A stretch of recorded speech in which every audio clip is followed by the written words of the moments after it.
नारायणं नमस्कृत्य नरं चैव नरोत्तमं देवीं सरस्वतीं व्यासं ततो जयमुदीरयेत्।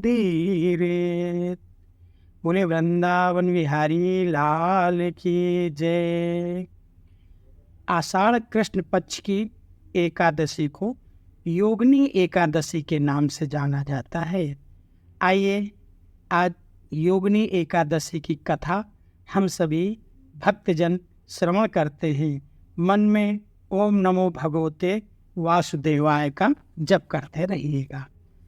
अर्जुन बोले, हे जनार्दन, मैंने ज्येष्ठ मास में शुक्ल पक्ष के निर्जला एकादशी की कथा सुनी है। अब आप कृपा करके आषाढ़ मास के कृष्ण पक्ष की एकादशी की कथा सुनाइए। इस एकादशी का नाम क्या है तथा महात्म्य क्या है, सो वर्णन कीजिए। श्री कृष्ण भगवान जगत्ताधार बोले, हे कुंती नंदन, आषाढ़ मास के कृष्ण पक्ष की एकादशी का नाम योगिनी एकादशी है। इसके व्रत से समस्त पाप नष्ट हो जाते हैं। यह व्रत इस लोक में भोग तथा परलोक में मोक्ष देने वाला है। हे पार्थ, यह एकादशी तीनों लोकों में प्रसिद्ध है। इसके व्रत से पाप नष्ट हो जाते हैं। आपसे पुराण में कही हुई एक कथा कहता हूँ, सो ध्यानपूर्वक सुनो। अलकापुरी नाम की नगरी में कुबेर नाम का एक राजा राज्य करता था। कुबेर आप सभी समझ रहे हैं, यक्ष राज कुबेर अलकापुरी के राजा हैं।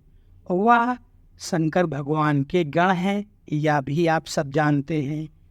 वो शंकर भगवान की नित्य पूजा करते थे और एक माली को फूल का कार्य सौंप रखा था। उस माली का नाम था हेममाली। वह भगवान भोलेनाथ की पूजन के लिए पुष्प लाया करता था। माली के विशालाक्षी नाम की अत्यंत सुंदर स्त्री थी। एक दिन वह मानसरोवर से पुष्प ले आया, परंतु कामासक्त होने के कारण पुष्पों को रखकर अपनी स्त्री के साथ रमण करने लगा और दोपहर तक न गया। जब राजा कुबेर को उसकी राह देखते देखते दोपहर हो गई, तो उन्होंने क्रोधपूर्वक अपने सेवकों को आज्ञा दी कि तुम लोग जाकर हेममाली का पता लगाओ कि वह अभी तक पुष्प क्यों नहीं लाया। जब सेवकों ने उसका पता लगा लिया तो वह राजा कुबेर के पास जाकर कहने लगे, हे राजन, वह माली अभी तक अपनी स्त्री के साथ रमण कर रहा है। सेवकों की इस बात को सुनकर कुबेर ने हेममाली को बुलाने की आज्ञा दी। डर से कांपता हुआ हेममाली राजा कुबेर के सम्मुख उपस्थित हुआ। उसे देखकर राजा कुबेर को अत्यंत क्रोध आया और उनके होंठ फड़फड़ाने लगे। उन्होंने कहा, अरे पापी, महानीच, कामी, तूने मेरे परम पूजनीय ईश्वरों के भी ईश्वर भगवान भोलेनाथ शिव जी का अनादर किया है। मैं तुझे शाप देता हूँ कि तू स्त्री का वियोग भोगेगा और मृत्युलोक में जाकर कोढ़ी होगा।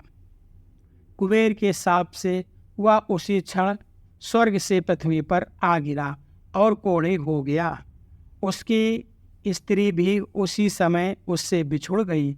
मृत्युलोक में आकर उसने महादुख भोगे, परंतु शिव जी की पूजन में पुष्प ले जाने का कार्य उसका था। शिव जी की भक्ति के प्रभाव से उसकी बुद्धि मलिन नहीं हुई और पिछले जन्म की भी शुद्ध रही। इसलिए वह अनेक दुखों को भोगता हुआ तथा अपने पूर्व जन्म के कुकर्मों का स्मरण करता हुआ हिमालय पर्वत की तरफ चल दिया। चलते चलते वह मार्कंडेय ऋषि के आश्रम पर जा पहुंचा। वह ऋषि अत्यंत वृद्ध तथा तपस्वी थे। वह दूसरे ब्रह्म के समान प्रतीत हो रहे थे और उनका वह आश्रम ब्रह्मा की सभा के समान शोभा दे रहा था। उनको देखकर वह हेममाली वहाँ गया और उनको प्रणाम करके उनके चरणों में गिर पड़ा।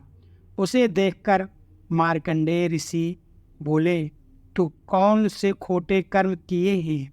तूने कौन से खोटे कर्म किए हैं जिससे तू कोढ़ी हुआ है, महान दुख भोग रहा है? हेममाली बोला, हे मुनि, मैं यक्षराज कुबेर का सेवक था। मेरा नाम हेममाली है। राजा की पूजा के लिए मैं नित्य प्रतिपुष्प लाया करता था। एक दिन अपनी स्त्री के साथ विहार करते करते देर हो गई और दोपहर तक पुष्प न पहुंचा सका। तब महाराज कुबेर ने मुझे श्राप दे दिया कि तू अपनी स्त्री का वियोग और मृत्युलोक में जाकर कोढ़ी बनकर दुख भोगेगा। इस कारण मैं कोढ़ी हो गया तथा पृथ्वी पर आकर असहनीय कष्ट भोग रहा हूँ। अतः कृपा करके आप कोई ऐसा उपाय बतलाएं जिससे मेरी मुक्ति हो। इस पर मार्कंडेय ऋषि बोले, हे हेममाली, तूने मेरे सन्मुख सत्य वचन कहे हैं, इसलिए मैं तेरे उद्धार के लिए एक व्रत बताता हूँ। यदि तू आषाढ़ मास के कृष्ण पक्ष की एकादशी, जिसका नाम योगिनी एकादशी है, का विधि पूर्वक व्रत करेगा तो तेरे समस्त पाप नष्ट हो जाएंगे। इस पर हेममाली बहुत प्रसन्न हुआ और मुनि के वचनों के अनुसार योगिनी एकादशी का विधि पूर्वक व्रत करने लगा।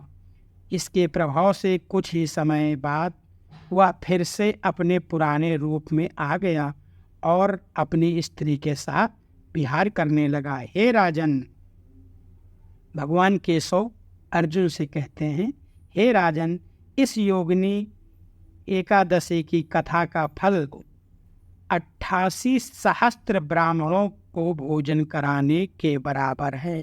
88 सहस्त्र मतलब 88,000 ब्राह्मणों को भोजन कराने के बराबर है। इसके व्रत से समस्त पाप नष्ट हो जाते हैं और अंत में मोक्ष प्राप्त करके प्राणी स्वर्ग का भागीदार होता है। पूरे वृंदावन बिहारी लाल की जय। कथा का सार क्या है?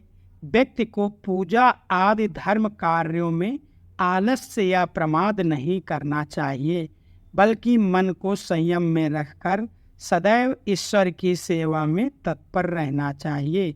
इस कलयुग में कोढ़ जैसे रोग से मुक्ति पाने के लिए मनुष्य को योगिनी एकादशी का व्रत श्रद्धा पूर्वक करना चाहिए। पूरे वृंदावन बिहारी लाल की जय हो। जय जय श्री राधा रमण, जय जय नवल किशोर, जय गोपी चित चोर प्रभु, जय जय माखन चोर। बोले वृंदावन बिहारी लाल की जय हो। बोलो गुरुदेव भगवान की जय हो।